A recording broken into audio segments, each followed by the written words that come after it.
I'm supposed to start this thing. Hi, and welcome back to the Sticks Plus Twine podcast. This is episode 12. Today is February 28th, Sunday. I'm a day late recording, but there's a good reason why.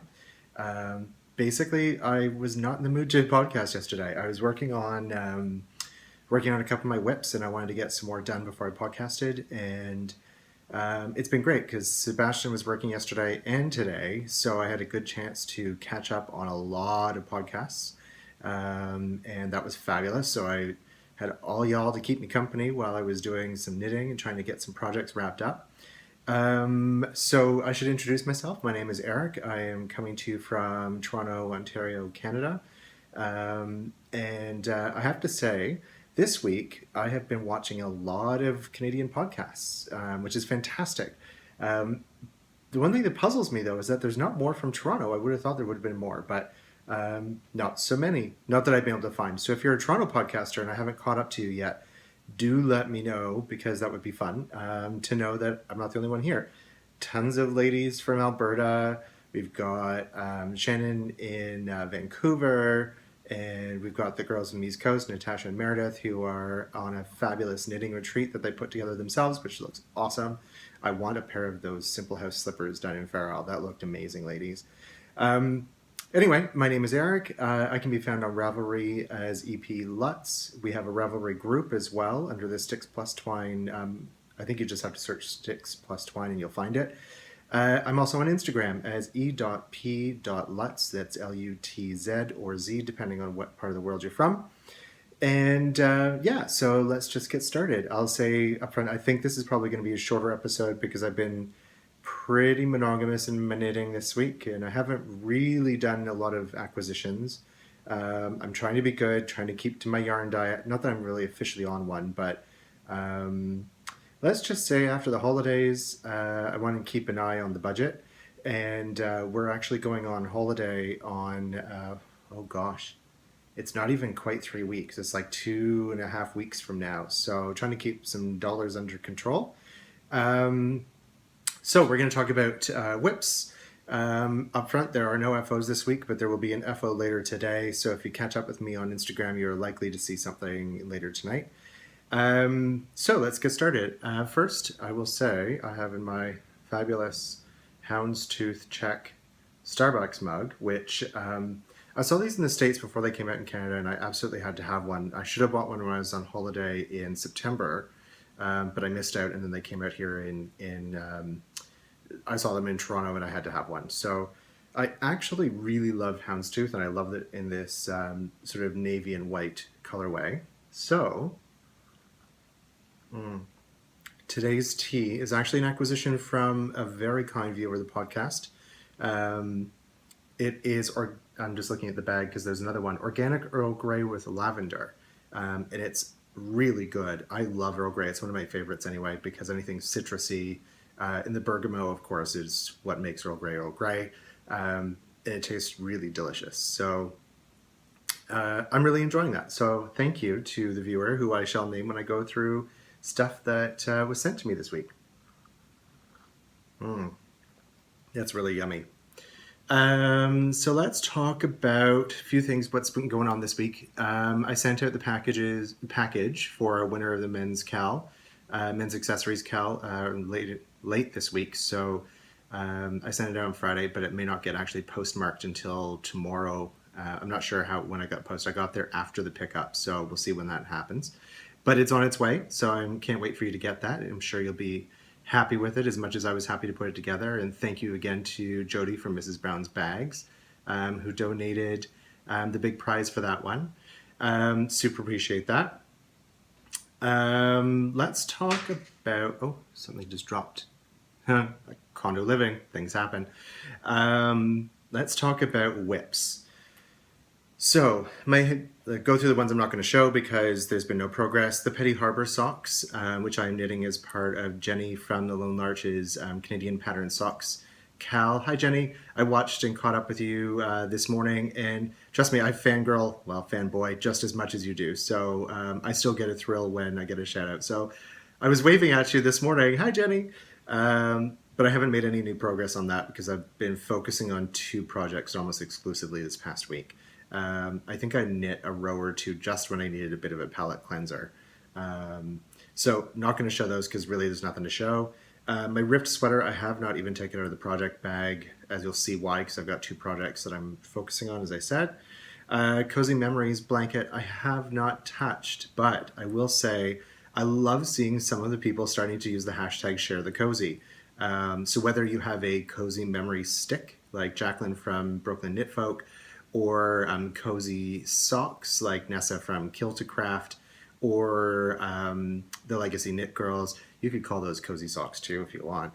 And Josh from Sort of a Knitter is about to release sort of an alternative way to use up your minis and your scraps in a new shawl that if you didn't catch his Periscope, you should probably keep an eye out for those because that's actually a lot of fun.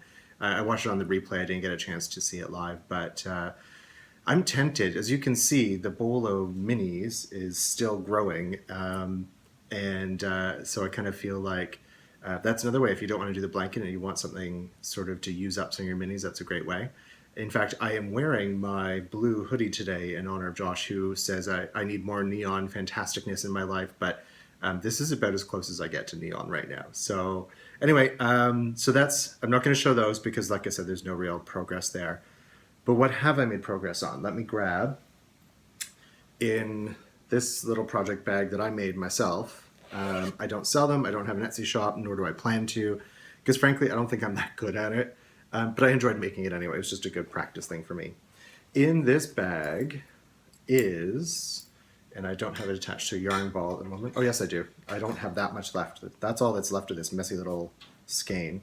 This is the Gramps cardigan from Tin Can Knits. And it's a little awkward at the moment. You'll see why in a sec. This is made out of Cascades 220 Superwash. Because it is a baby sweater and I want the mom to be able to wash it without really worrying about it too much, but I didn't want to use acrylic. Sorry, there's going to be some clanging. The needles are in an awkward place. So you can see I have finished the body and I have got the little ribbing there in orange, which I just love the contrast of the colors.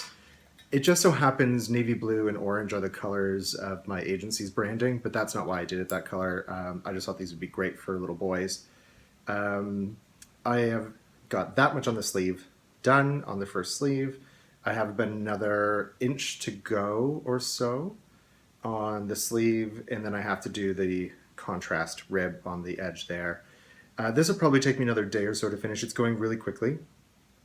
But the one thing I am going to say is I either have to learn how to do a backwards loop cast on a little bit better, or I'm going to have to tighten this up when I sew it, which isn't a big deal.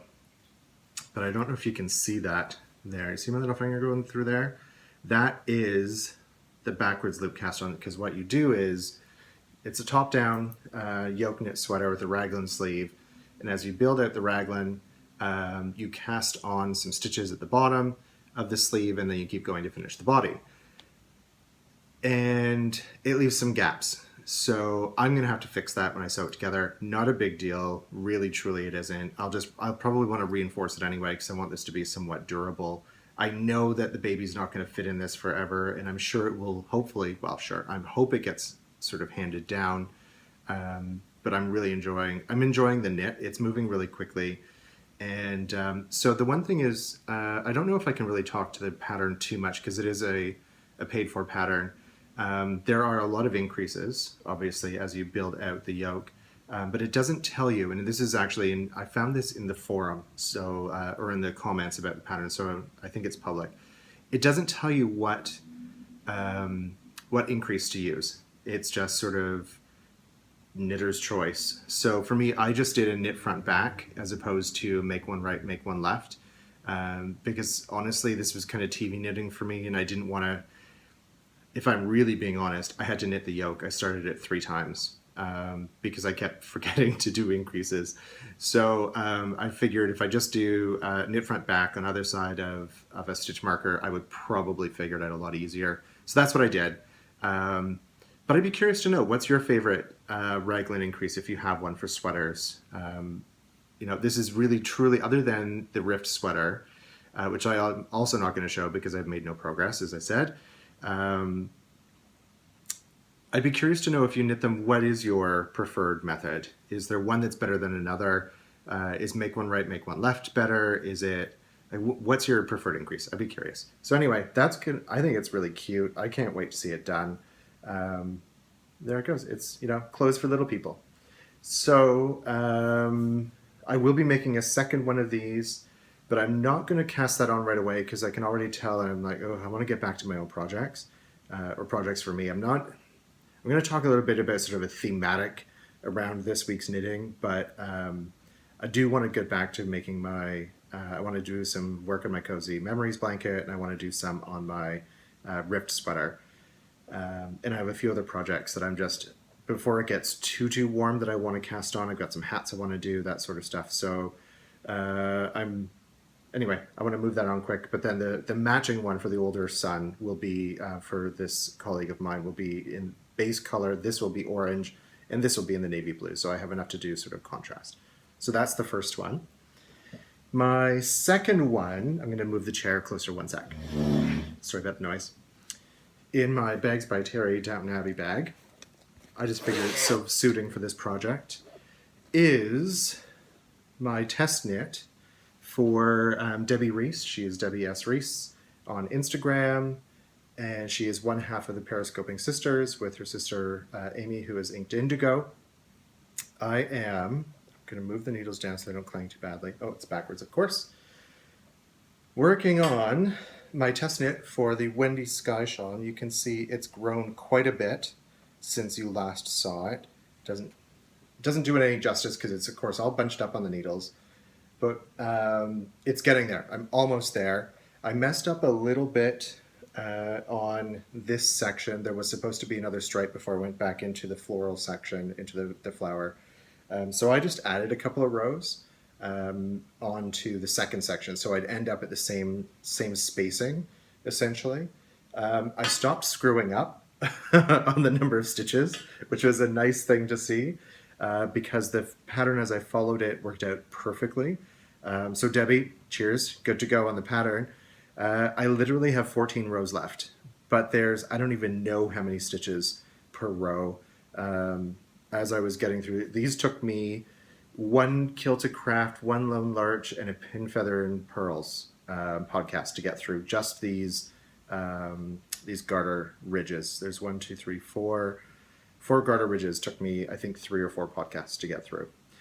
But that pattern is coming out next week, and I'm loving it. I'm sorry, I'm sort of bunching it all up here, but the reality is, until it's blocked, it's not going to look like much of anything anyway.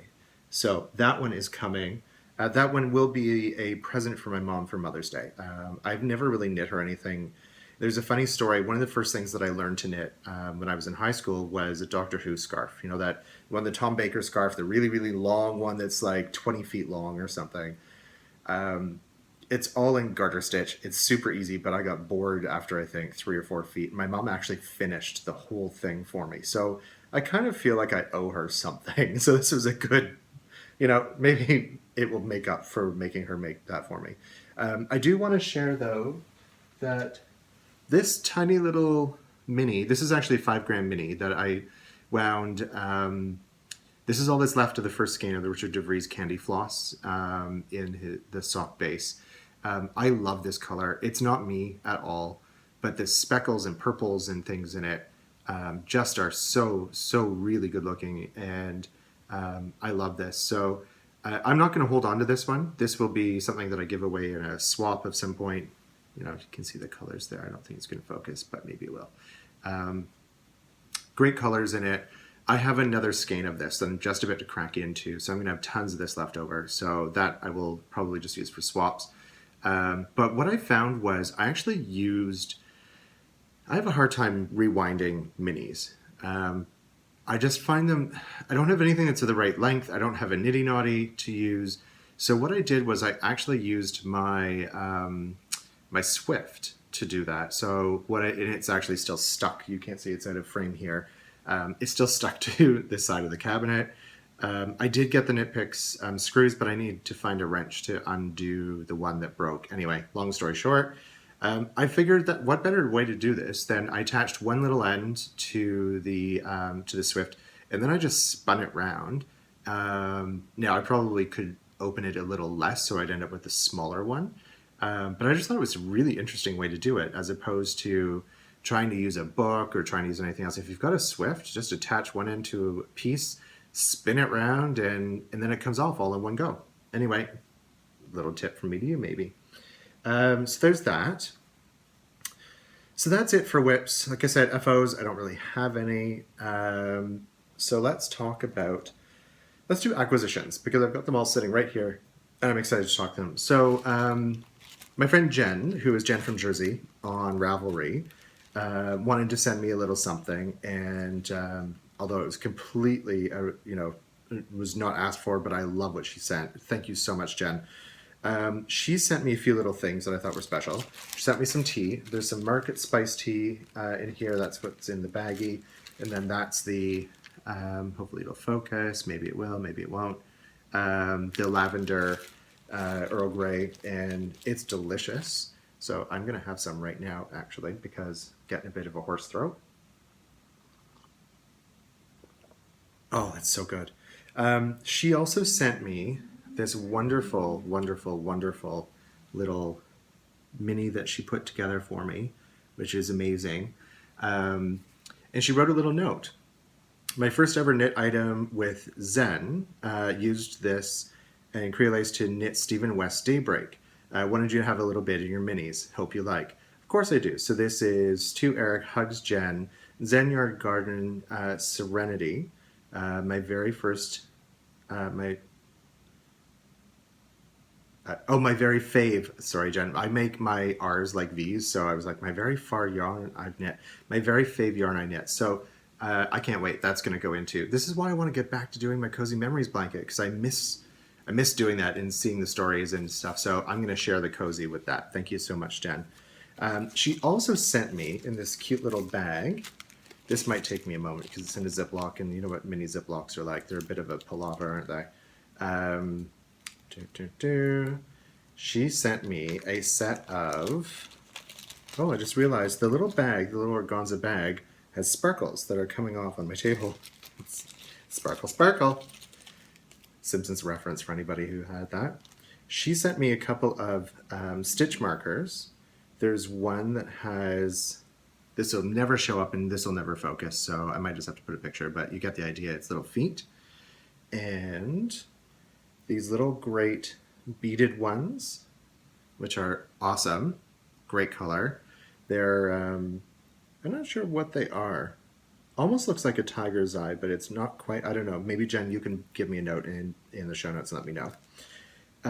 And, okay, this is awesome. I've never had anything like this, so... Look at that. There you go. Now you can see it. Yay! Thanks, Jen. That's so awesome. I love that. I've never had something that's quite like that, and that's an interesting little progress keeper, and it's got a really cool clip on it, which I don't think you can see. Maybe you can. That a little bit different, and I like that a lot. Thank you so much, Jen. That's just so sweet of you to send. And then I got, in the post, I wasn't expecting anything. I'm expecting... Is there anything that I ordered? No, I haven't ordered. I've got everything that I ordered. So I got a parcel this week that I wasn't expecting. What the heck is this? I don't know. I open it up and there's paper and it's covered and it's well packaged and it's beautiful. And I open it up and I got this amazing package that was a one-way swap from Chris Kelly, who was at House Yarn, that I was just blown away by. And honestly, I'm going to talk a little bit later in the podcast about gratitude, but I don't even know how to begin to say thank you.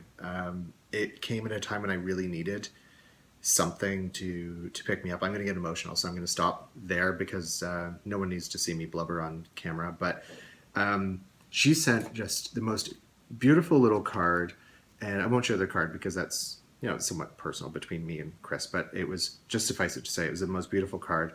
And in it, I've got these things in front of me that I just love. So she sent that.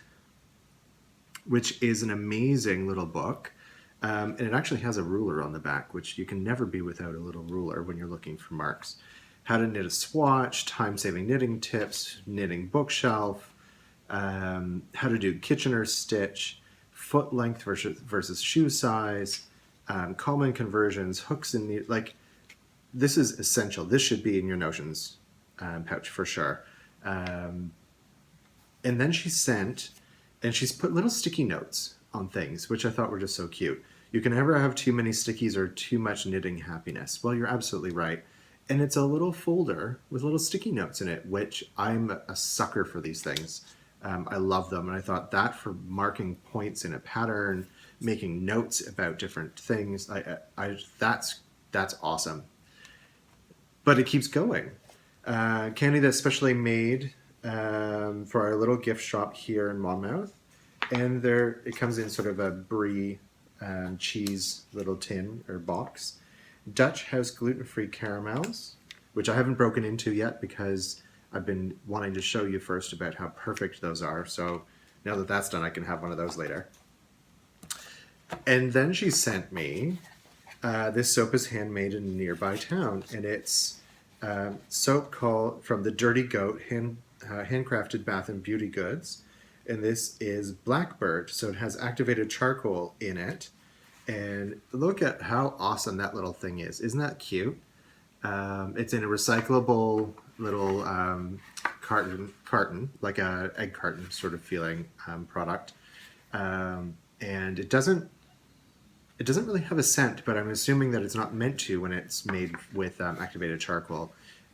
They put activated charcoal in a lot of guys' soaps because apparently we stink more. So I thought that was awesome. So thank you for that, Chris. But wait, there's more. If you watched Andres Who Knits this week, you'll have seen that she got something really similar too. And she wrote this note, said, I know you're getting quite a collection of minis already.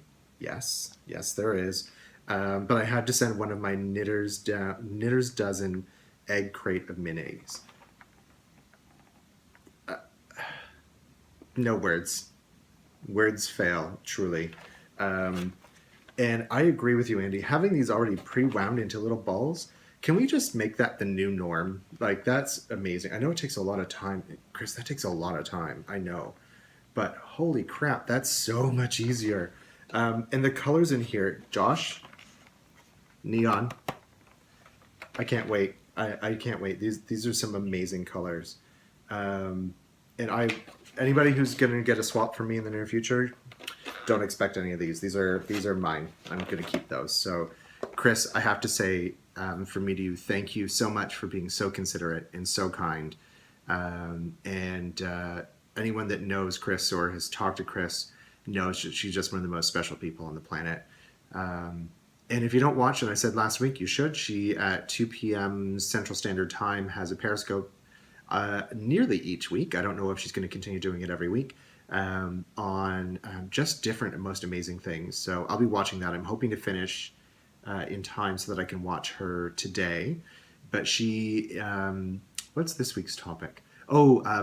Etsy, things from her Etsy cart. So I can't wait for that. She's the worst enabler in the very best of ways. But I'm trying to keep the ducats under control, as I said, because we're going on vacation soon. So thank you so much, Chris. And thank you so much to Jen. I really, truly appreciate it. You have no idea how much that was really helpful this week. So back to my Stormtrooper pen. We have covered these. We've covered that. We've covered that. I'm going to come back to that. Nope, I think we're on to that one. So guys, ladies and gentlemen, we are 2 days away officially before the cast on for the exploration station in Cal. I can't wait to get started. That's why I've been pushing so quickly and so hard to try and get through the Gramps Cardi and the Wendy Sky shawl, which I love them both dearly. I think they're going to be really fun, but I really, really can't wait to start in on my exploration station. So I know there's been a couple of people who have already sort of wanted to cast on. And you know what? As long as you're not like done to the brioche, I'm not going to not say please do. I'm personally just my deadline is tomorrow to try and finish those two projects so I can get really and focus on my exploration station. So we've got, and I said so a lot of time. One of the viewers actually counted how many times I said so, and I use it too many times. I know that. It's what do I do? So we are in the prep phase at the moment. There have been so much chatter in the thread. I haven't been able to keep up. It's been a challenging week, but it's been a really busy week too. So I have read everything that you guys have posted. I haven't had a chance to respond to everything yet. But you guys are doing a great job of supporting one another and selecting colors and enabling and encouraging other people to join. So I can't wait. I think it's just going to be amazing. It's going to be awesome.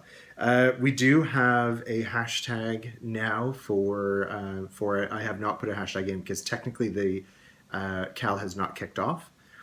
It has only in the prep phase, and that doesn't really count. So what we're going to do is the hashtag is going to be ESSTCal16. So exploration stations, sticks and twine. Well, S&T, sticks plus twine without the plus, because plus screws up hashtags. So ESSTCal16. I could have made it sticks plus twine exploration station Cal16, but how long is that going to take to type out? Let's just keep it short and sweet. I don't have any specific prizes as yet for an Instagram entry into the Cal, but never say never. You never say never. I've got a couple of things that I have been hoarding for prizes. I've got some new stuff that's coming that I found a thing that I don't know if it was a thing before, but I found it, and it was actually an ad on Ravelry that I followed up with the manufacturer and said, hey, can I have some of those? Because I'd love to give some away. So I just got confirmation that they've been shipped. They will be here in the next, obviously before the 18th, but I think that might be a good spot prize. But that's going to be, I'm going to keep that under wraps for a while. Let's talk a little bit about the Cal itself. So phase 1 is kicking off on Tuesday. That section, if you haven't bought the pattern, you probably should. If you're going to participate, that would be helpful. I know I have donated the pattern to one viewer who I know was very appreciative of it. If you want other people to join in, there's nothing like enabling with a free pattern or a donation. But the pattern, the first couple of sections, and you've seen it all, what it looks like, it's very much garter stitch short rows. I think that's a good way to get started into it. Those rows look like they grow pretty quickly, but that first phase looks like it's going to be a lot of fun. It's only when we get into the brioche that I will say, having done now brioche, and we'll talk about that for a minute, it's once I figured it out, it wasn't that hard. It was just learning to understand and read what it was that you were doing. I had been toying with the idea of filming a tutorial, but I know that Mina from the Knitting Expat is going to be doing one, and we've been talking a little bit. Hopefully she will have that out and done and ready before the brioche phase. And for those of you who don't know, she's going to be releasing shortly a shawl pattern with a symmetrical and asymmetrical version that is entirely brioche. So you can really learn how to do brioche if you do that. And I figure at this point, she's probably the expert, far more than I will ever be. I do have a few notes on sort of how I figured out what color goes when and how to do it, but we're not there yet. So we'll get there. We'll get there. What I did do though is I knit up a brioche swatch, and it's little and it's tiny. It's super light, which I love. I can't get over how much I love this yarn. But I wanted to see what the different colors were going to come out like, so that in what order would I want them to be, what's going to be facing, what is dominant, what is recessive. And originally I was planning on doing, I'm going to fold that so you can sort of focus on it. I was planning on doing that for my brioche section, which would be green recessive and orange dominant. But truth be told, I prefer the green as the dominant color. So it doesn't make a huge amount of difference. My brioche is still going to be orange and green, but, or to use the actual technical colors, it will be Grand Central Station Ceiling will be the top, will be the dominant color, and Brooklyn Brownstone will be the recessive. And I found it really helpful. For me, I needed to see the colors actually in the stitches. I know that each of these colors will end up at some point next to one another. The colors, sorry, will be next to each other. But the brioche one was the one that I was really most concerned with. So I really like how this looks. It makes me feel very comfortable. I really enjoy that color. I will say that this Tosh Merino Light is really slippery on nickel plated needles. I am toying with the idea of getting some Knitter's Pride needles, bamboos for this, so that I think it'll help my gauge a little bit and my tension. Um, when I was knitting this, it felt really sloppy, like I was being really sloppy, and I was using the right size needles or close to thereabouts, and I was a little concerned about it. So I was thinking about maybe getting some wooden needles to use it to make the shawl with, but on the other hand, maybe I'll just say wing it. Just do it because I'll be knitting these on. I really like my Knit Picks interchangeables. I know they're not the greatest needles on the planet, but for me, for what I paid for them, I mean, Addy clicks are in Canada. They're like almost $180 a set. I think I paid 45 or 50 for my Knit Pick set. So I don't think there's any point for me for at this stage in investing, essentially once I actually add in the tax and everything else, it's going to be like 4 times more for that set.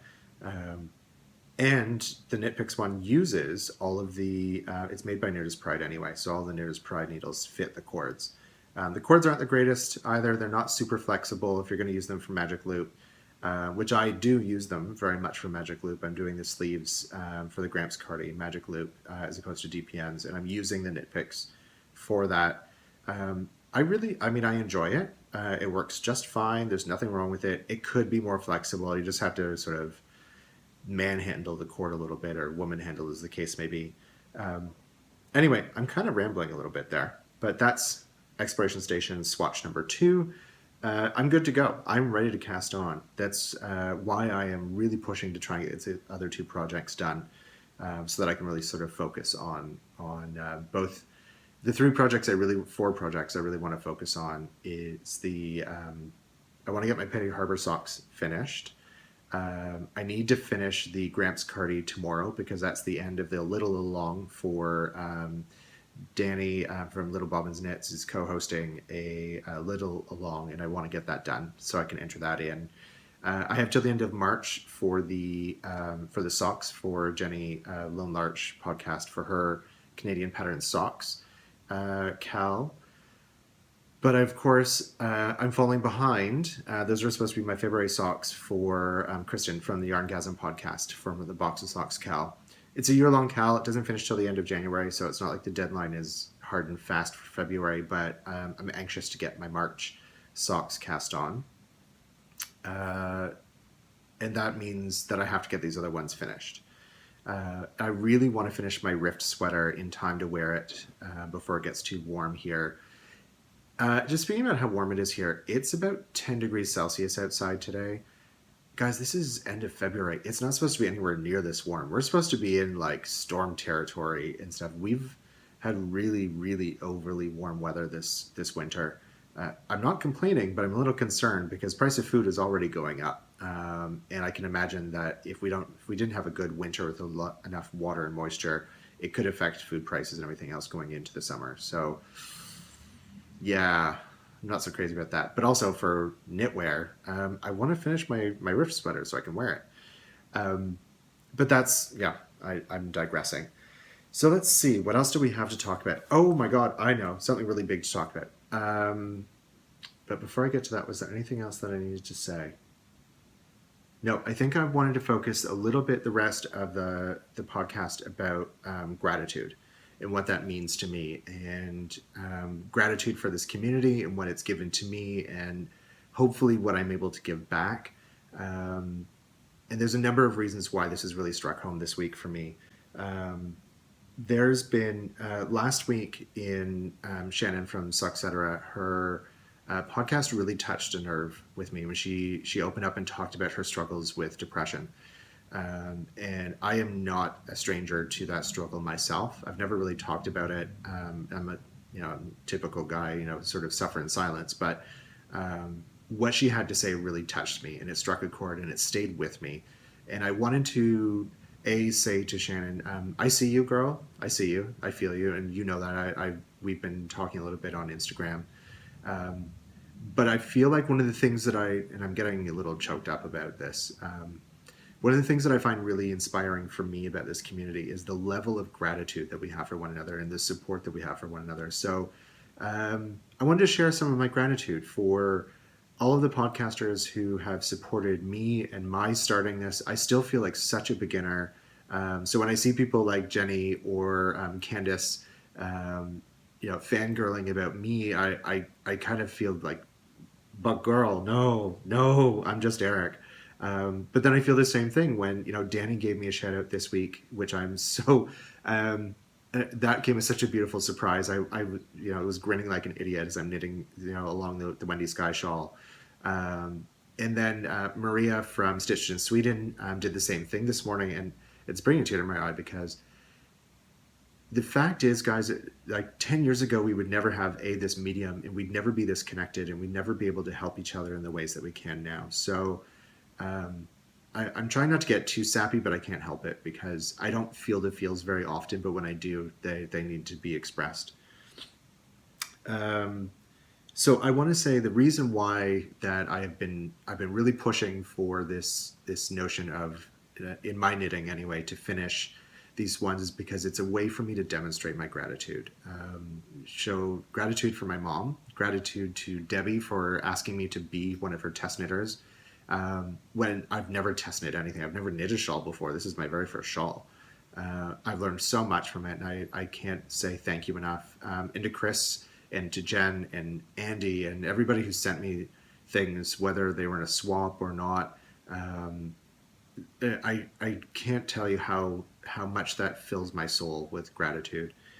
All right, so I recorded a little bit of a section earlier that I felt like maybe just got a bit too real. So we're gonna try and do that on a take two. Only because I felt like it's a knitting podcast, and nobody wants to see Erica all emotional on screen and stuff.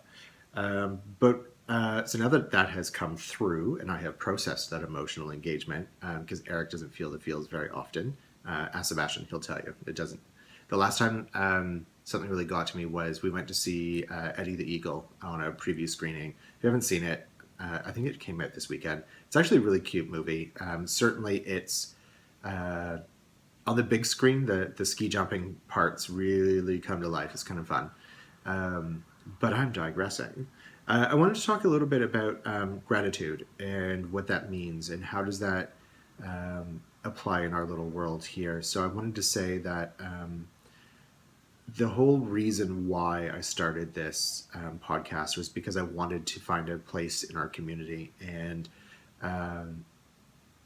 the demonstration of gratitude for me was to share my support for those people that I really admired in what they were doing and how they were putting out their own communication, their own podcasts, and sharing their lives and a bit of who they are and who their families are. So I wanted to do the same thing because to me that's a demonstration of gratitude. It's not a manifestation of anything but. So I wanted to say thank you as we talk about our 2,000 subscriber giveaway. I wanted to say thank you to everybody who helped promote not just our community, but this little, tiny little podcast that I film in my home, semi-regularly, if not totally regularly. So I wanted to thank each and every one of you as podcasters who supported me. I wanted to thank each and every one of you as subscribers for taking some time, whether you watch every week or binge watch, whether you started watching today or when I started this in, what was it, November, December, something like that. I wanted to say thank you.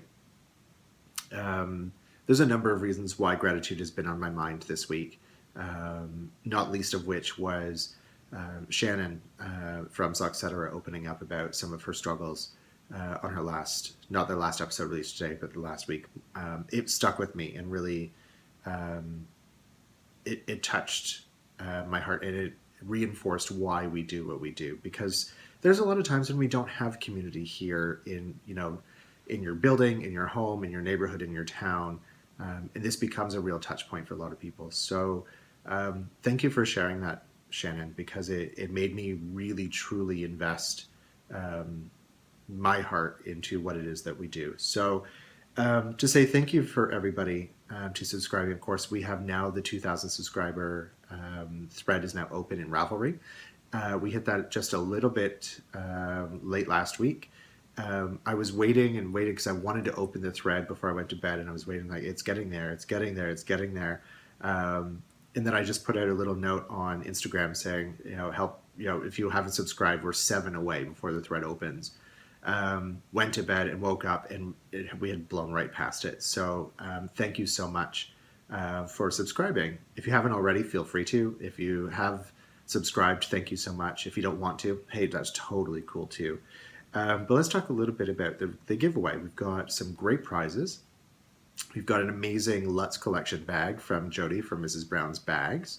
That is part of the giveaway. We've got a skein of Woolen Vine yarns, which is the Dirty on Purpose colorway on the Volca base, which, so yummy.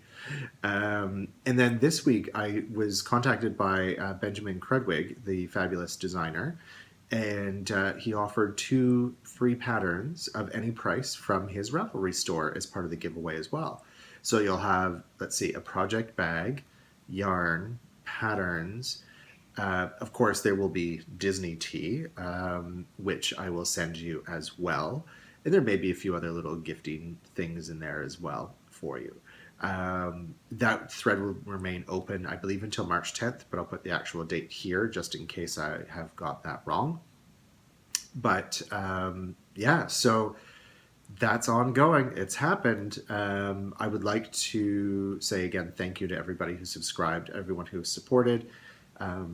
If you have reached out and have asked me to watch your podcast, please know that I'm getting through my queue of podcasts. I will be sharing on the episode after the closing of the giveaway. I am going to be certainly sharing a little more pod love at that point as well. Just there's so many of them to get through, and I want to make sure I have time to watch everyone who's reached out, because I really believe in supporting each other. And so many people have reached out and supported me that I feel like, although I still consider myself a major beginner in this world. I really do want to, whatever I can do to help bring our community a little closer, a little tighter. That's kind of what I'm here to do. So thank you so much for joining me this week. Thank you for joining me every week. But like I said, whether this has been your first 5 minutes of the podcast or you've been through every one, I appreciate each and every one of you. And we will see you next week. Thanks again. Happy knitting. Bye.